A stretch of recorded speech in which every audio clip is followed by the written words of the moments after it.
आप सभी का एक बार फिर से स्वागत है आपके अपने YouTube चैनल राज नर्सेज ऐप पर। आज के इस वीडियो में अपन बात करेंगे एक और नर्सिंग ऑफिसर्स की वैकेंसी के रिगार्डिंग। और ये वैकेंसी निकली है king George medical university Lucknow UP से ये वैकेंसी निकली है। काफ़ी अच्छी वैकेंसी है, तो इस वीडियो में लास्ट तक बने रहे, क्योंकि इस वीडियो में मैं आपको स्टेप बाय स्टेप बताने वाला हूँ कि कितनी वैकेंसी रहेगी, क्या सिलेक्शन प्रोसेस रहेगा, इसका कितना लास्ट डेट है। तो उसके लिए आप वीडियो में लास्ट तक बने रहे। अगर आपने अभी तक हमारे यूट्यूब चैनल को सब्सक्राइब नहीं किया तो यूट्यूब चैनल को सब्सक्राइब कर ले, बेल आइकन को दबा के रखें, ताकि मैं जैसे ही वीडियो अपडेट करूँ आपके पास में इंफॉर्मेशन मिले। और आप हमारे यूट्यूब चैनल के व्हाट्सएप ग्रुप को ज्वाइन कर सकते हैं, क्योंकि वहाँ पे मैं ऑलमोस्ट PDF पे शेयर कर देता हूँ, तो वो आपको मिल जाएगी वहाँ से। अब चलते हैं अपन। तो देखिए, जैसे ही इसमें कितनी वैकेंसी रहेगी वो सारी डिटेल से बता देता हूँ मैं आपको। इसका ये नोटिस नंबर है 01 रिक्रूटमेंट सेल 2025, डेट 1 अप्रैल 2025 को ये जारी किया गया है। इसका last date of fee submission है वो 7 मई को है। ठीक है, 7 मई को इसका लास्ट डेट रहने वाला है।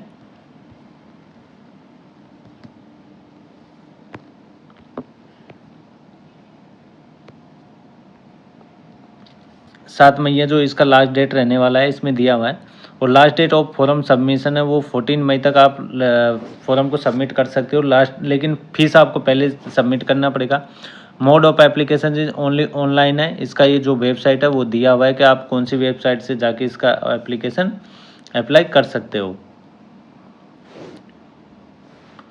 ठीक है, अब इसमें बता देता हूँ मैं आपको कि वैकेंसी कितनी है step by step category wise. तो इसमें देखिए, ब्लॉकेज बैकलॉग की जो वैकेंसी है वो दिया हुआ है, ये रिक्रूटमेंट है।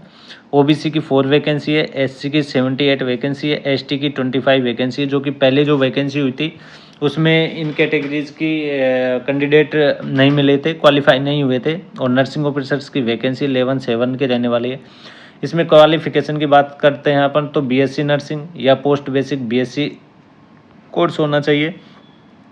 इनके लिए एक्सपीरियंस की ज़रूरत नहीं है, लेकिन अगर आप जनरल नर्सिंग GNM के कैंडिडेट हो तो उनके लिए 2 ईयर का एक्सपीरियंस है। और ये टोटल वैकेंसी है वो 107 रहने वाली है। अब इसमें एक और बहुत अच्छी इन्फॉर्मेशन है वो बता देता हूँ आपको कि please note that candidate will have to produce UP Indian nursing council at the time of documents verification. अगर आपका सिलेक्शन हो जाता है तो आपको फिर UP का रजिस्ट्रेशन कंपलसरी हो जाएगा करवाना उस टाइम को। अब इसमें जो फ्रेश वैकेंसी है उसकी भी बात कर लेता अपन। ये फ्रेश वैकेंसी है, तो इसमें देखिए नर्सिंग ऑफिसर्स की वैकेंसी है, लेवल 7 की वैकेंसी है। टोटल OBC की वैकेंसी की बात करते हैं तो 164 वैकेंसी है। ठीक है, SC की वैकेंसी है वो 127 वैकेंसी है। ST की वैकेंसी है वो 12 वैकेंसी है। जनरल की वैकेंसी है वो कितनी है 264। और EWS की वैकेंसी की बात करते हैं तो इसमें 60 वैकेंसी है। टोटल वैकेंसी की बात करते हैं तो 626 वैकेंसी है। काफ़ी अच्छी वैकेंसी है। और इसमें भी क्वालिफिकेशन वही सेम रहेगा, BSc नर्सिंग या पोस्ट बेसिक BSc नर्सिंग होना चाहिए आप लोगों के पास में। अगर GNM कैंडिडेट है उनके लिए 2 ईयर का एक्सपीरियंस होना चाहिए। इसमें भी वही सेम दिया हुआ है कि कैंडिडेट है उनको अगर सिलेक्शन हो जाता है तो डॉक्यूमेंट्स वेरिफिकेशन के साथ में UP का रजिस्ट्रेशन कंपलसरी है।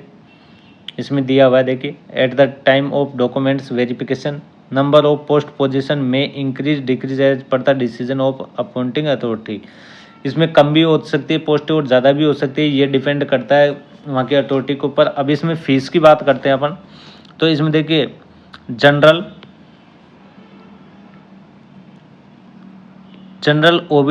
OBC और EWS के लिए 2000 फीस है।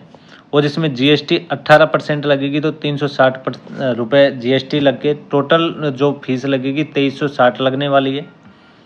वहीं बात करते हैं अपन SC और ST की, तो ये फीस लग जाएगी, इसमें 1200 फीस लगेगी, GST 216 रुपये लगेगी, टोटल फीस लगेगी 1416 रुपये। ठीक है, अब इसमें ओरिजिनल फीस है वो दिया हुआ है कि belong to originally category must be application fees. जो इसमें फ़ीस है वो आपको पे करने के बाद में ही इसमें अप्लाई कर सकते हैं। और जो रिजर्वेशन है वो अलग अलग दिया हुआ है सेंट्रल गवर्नमेंट के हिसाब से, वो आपको दे होगा इसमें। अब इसमें जो एलिजिबिलिटी है वो बता दिया मैंने आपको क्या कैसे रहेगी। इसमें एज लिमिट है वो अलग अलग कैटेगरी वाइज दिया हुआ है, अलग अलग SC ST को अलग छूट है, OBC को अलग है, ऐसे दिया हुआ है। एप्लीकेशन प्रोसेस है उस वो आप कैसे कर सकते हो वो बता देता हूँ मैं आपको।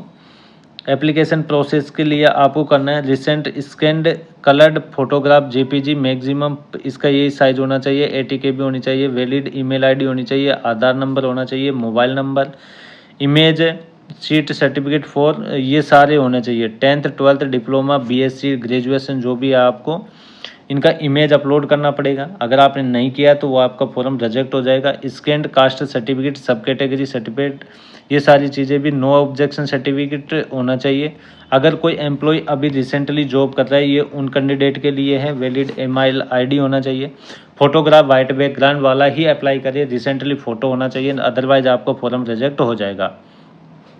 स्टेप ऑनलाइन एप्लीकेशन के लिए आपको क्या करना है, इसकी ये साइट है यहाँ खोलना है, फिर इसमें ये स्टेप फॉलो करना है आपको।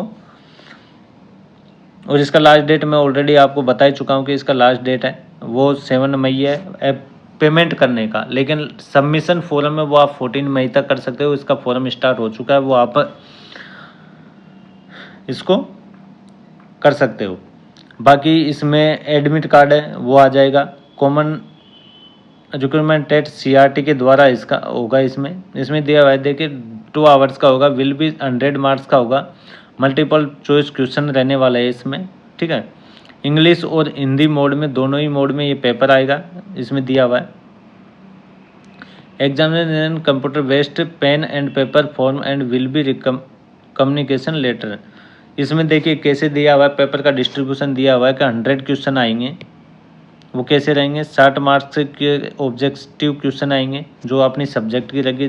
10 मार्क्स का रहेगा जनरल इंग्लिश, 10 की जनरल नॉलेज और 10 का रीजनिंग, 10 का मैथमेटिक एप्टीट्यूड रहने वाला है। इसमें दिया हुआ है देखिए माइनस मार्किंग का बता देता हूँ आपको। There will be negative marking, each correct answer will be 1 mark but 1/3 mark will be deducted for each wrong answer. तो मतलब कि आपको सोच समझ के आंसर देना है, इसमें 1/3 माइनस मार्किंग है, ठीक है। तो ऐसे हवाबाजी ना करें, अच्छे से इसको वो कर ले, उसके बाद में आप पेपर को दें। अब इसमें क्वालिफिकेशन की बात करते हैं अपन कि भाई क्वालिफिकेशन क्या रहेगा। तो इसमें देखिए 50% for general EWS and OBC candidate के लिए दिया हुआ है। वहीं 45% SC और ST कैंडिडेट है उनके लिए मिनिमम क्वालिफिकेशन क्राइटेरिया रखा है। इससे कम होगा तो आप क्वालिफाई नहीं होंगे, और लेकिन ये मिनिमम है, इससे ज़्यादा ही लाना है आपको तभी आपका सिलेक्शन होगा, अदरवाइज नहीं होगा। इसमें जो सिलेबस है वो भी बता देता हूँ, अलग अलग पूरा सिलेबस ये पूरा लेटर है, इसमें दिया हुआ है आपको क्या रहेगा। इसमें ये दिया हुआ है देखो, नॉर्मलाइजेशन का भी दिया हुआ है, सब कुछ इसमें दिया हुआ है आपके सामने। तो इसको रीड कर ले अच्छे से। ये दिया हुआ है कि कौन सब्जेक्ट में कौन कौन सा सब्जेक्ट आएगा, सारी प्रोसेस इसके अंदर सिलेबस है। इसका PDF मैं आपको ग्रुप में सेंड कर दूंगा, वहाँ से आप डाउनलोड कर सकते हो। इसकी साइट पे जाके भी आप इसको डाउनलोड कर सकते हो। अगर आपको फिर भी कोई डाउट है तो हमारे YouTube चैनल का नाम राजनर से जप है,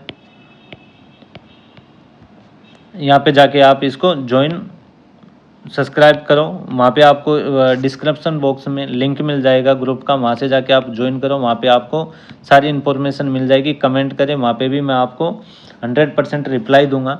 फिर भी अगर कोई डाउट है आप लोगों को तो मुझे मैसेज करें।